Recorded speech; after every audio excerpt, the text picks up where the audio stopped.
থাকলে আরো ভালো হয়। গ্যাস বন্ধ করে দিচ্ছি। এখন একটু জল দিয়েছিলাম।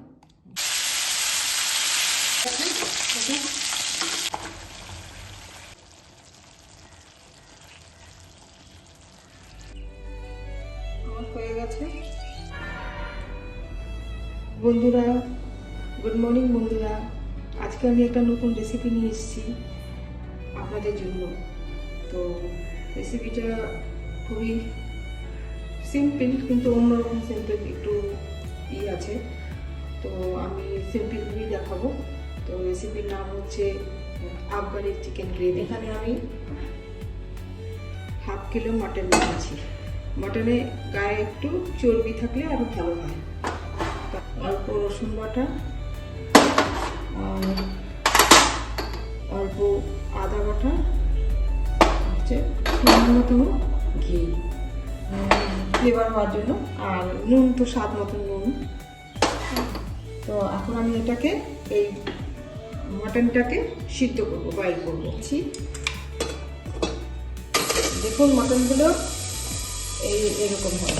এই যে মটন দেখেছেন, চর্বি আছে গায়ে, এই যে চর্বি গায়ে, এগুলোতে চর্বি আছে, এরকম টাইপের মটন হলে ভালো হয়। দিয়ে দিলাম রসুন বাটা। এই যে রসুন বাটা দিয়ে দিচ্ছি। রসুন, আদা বাটা,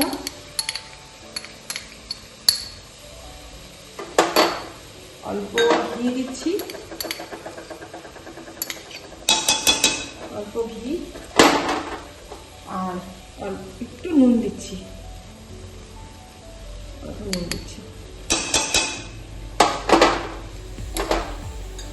আর একটু জল দিচ্ছি। এই যে পুরো জলটা দেবো না, অল্প জল দেবো, অল্প জল দিলাম। দেখুন অল্প জল দিয়েছি।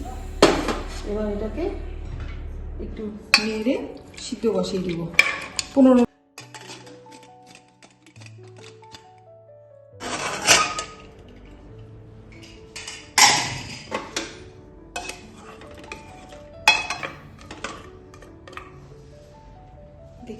দেখাতে পাচ্ছি কিনা দেখুন বন্ধুরা, আমার মটনটা ভালোভাবে সিদ্ধ হয়ে গেছে, কিন্তু একটু জল আছে, এটাকে একটু শুকাতে হবে।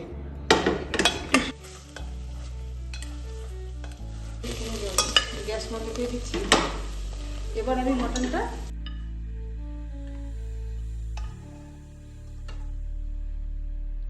পুরোপুরি ঠান্ডা করতে হবে। এটাকে ঠান্ডা করে তারপরে নেক্সট কিছু আসছে। এখন আমি একটা মশলা তৈরি করব।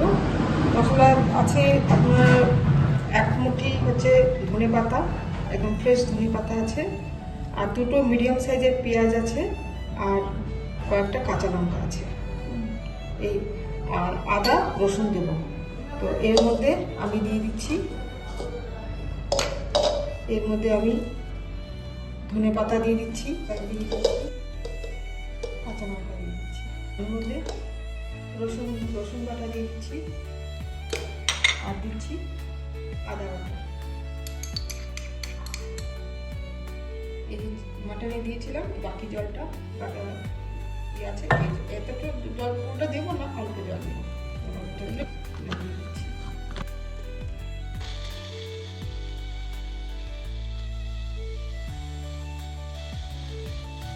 ধনে পাতা পেঁয়াজ দিয়ে দিচ্ছি গ্রেভিটা। একটু জল দিয়েছিলাম। এবার এর মধ্যে দেব হচ্ছে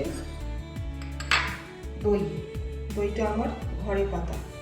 আমি দইটা মাইক্রোওয়েভে করেছি, আপনাদের দেখাবো মাইক্রোওয়েভে কত সুন্দর দই হয়, বেশি সময় লাগে না। এটা মাইক্রোওয়েভে করা দই, এটা খুব সুন্দর, কোনো টক না, কোনো কিচ্ছু না, আর মিষ্টি না, কিন্তু টক দই, কিন্তু খুব ভালো ক্রিম। এটাকে ভালো করে আমি স্মুথ করে নিয়েছি। ফ্রেশ ক্রিমটা দেখুন ভালো করে স্মুথ করে নিয়েছি। ফ্রেশ ক্রিম দিয়ে দিচ্ছি, হোয়াইট পেপার দিয়ে দিচ্ছি, ব্ল্যাক পেপার, আর দিচ্ছি গরম মশলা, আর দিচ্ছি চাট মশলা দিয়ে ভালো করে এটাকে মিক্স করতে হবে।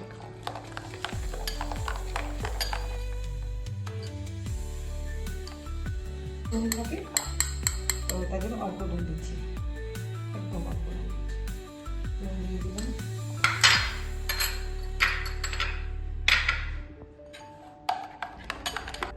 মাটনটা ঠান্ডা হয়ে গেছে, এখন এটা দেব।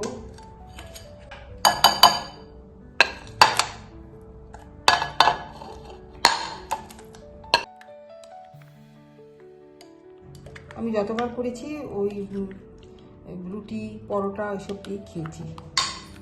একটা রেস্টে রেখে দেবো। রিফাইন অয়েল দিচ্ছি,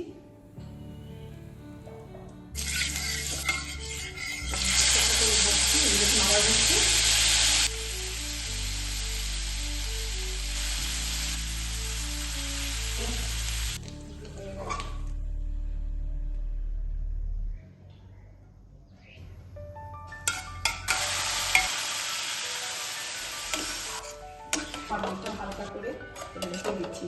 যেহেতু দই আছে না, পুরোপুরি ঢাকলে এটা হয়ে যাবে, কেটে যাবে। এখন এটা উঠাচ্ছি আমি।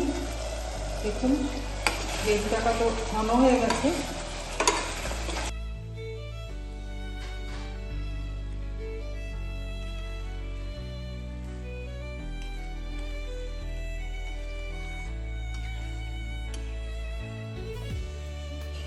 গ্যাসটা একটু কমিয়ে দিলাম, আবার এটা গ্যাস হয়ে গেছে। বাস এটুকু গ্রেভি আমি রাখবো।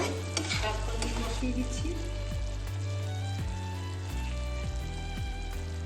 একটু বাটার দিয়ে দিচ্ছি,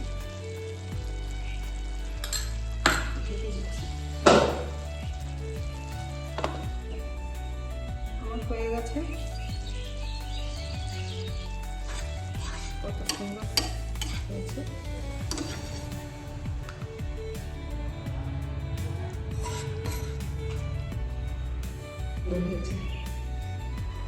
রুটি দিয়ে পরোটা দিয়ে খাবেন, খেতে ভালো লাগবে।